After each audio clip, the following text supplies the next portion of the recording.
আজকের গল্পটির নাম এলিও, যেটি 2025 সালের America animated science fiction film. চলুন আর দেরি না করে গল্পটি শুরু করা যাক। গল্পের শুরুতে বাবা মা হারায় একটি ছেলেকে দেখতে পাই, যার নাম এলিও। সে তার আন্টি অর্গাসোলিসের সাথেই থাকে, যে একজন এয়ারফোর্সের মেজর। একদিন এলিও তার আন্টির সাথে এক্সিবিশনে যায়, কিন্তু সেই এক্সিবিশনে তার একটুও ভালো লাগেনি, তাই সে সেখান থেকে চলে যাচ্ছিল। তখনই তার চোখে পড়ে এক্সিবিশনের একটি আপকামিং রুম। এলিও সেখানে গিয়ে ভয়েস ওভার রেকর্ড এক্সিবিশনের একটি বাটনে ক্লিক করে। ক্লিক করার সঙ্গে সঙ্গে জায়গাটি মহাকাশে পরিণত হয় এবং সে সেখানে একটি প্ল্যানেটের বাচ্চাদের কথা শোনে, যেখানে বাচ্চাদের অনেক বন্ধু আছে। আর অন্যদিকে এলিও অনেক একা। ভয়েস ওভার দিয়ে মূলত এলিয়েনদের সন্ধান করা হচ্ছিল।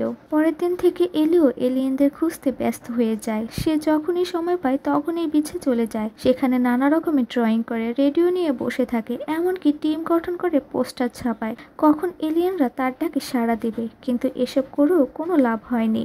একদিন তার পোস্টার দেখে বায়াস নামের একজন ছেলে তার কাছে রেডিও নিয়ে আসে। এসে দেখে এলিও একাই মাথায় টুপি পরে রেডিও নিয়ে বসে আছে। তখন বায়াস জিজ্ঞাসা করে, তুমি যে রেডিও ক্লাব খুলেছো, বাকিরা কোথায়? এলিও তাকে মিথ্যা বলে জানায় সবাই অ্যামনেসিয়া রোগে ভুগছে, তাই তারা আসেনি, তুমি তোমার রেডিও দাও। বায়াস তাকে রেডিও দিলে সেই রেডিও থেকে এলিয়েনদের সিগন্যাল খুঁজে। তখনই চলে আসে বায়াসের এক বন্ধু।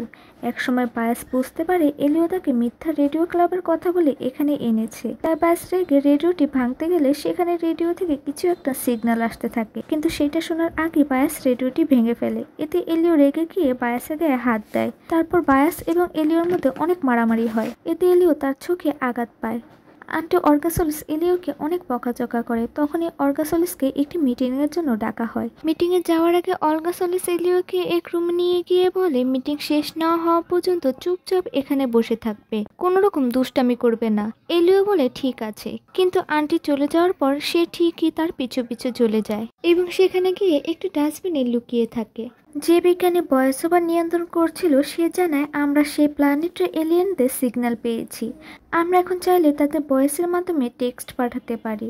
যদিও এতে স্যাটেলাইট লোড নিতে সমস্যা হবে, তারপরও যেহেতু এলিয়েনদের সন্ধান মিলেছে, তাই কেউ ভয়েস টেক্সট করতে চাইলে সেটা বলেন। কিন্তু অর্গাসোলিস জানায় এলিয়েন বলতে কিছুই নেই, তাই কাউকে ভয়েস টেক্সট করতে হবে না।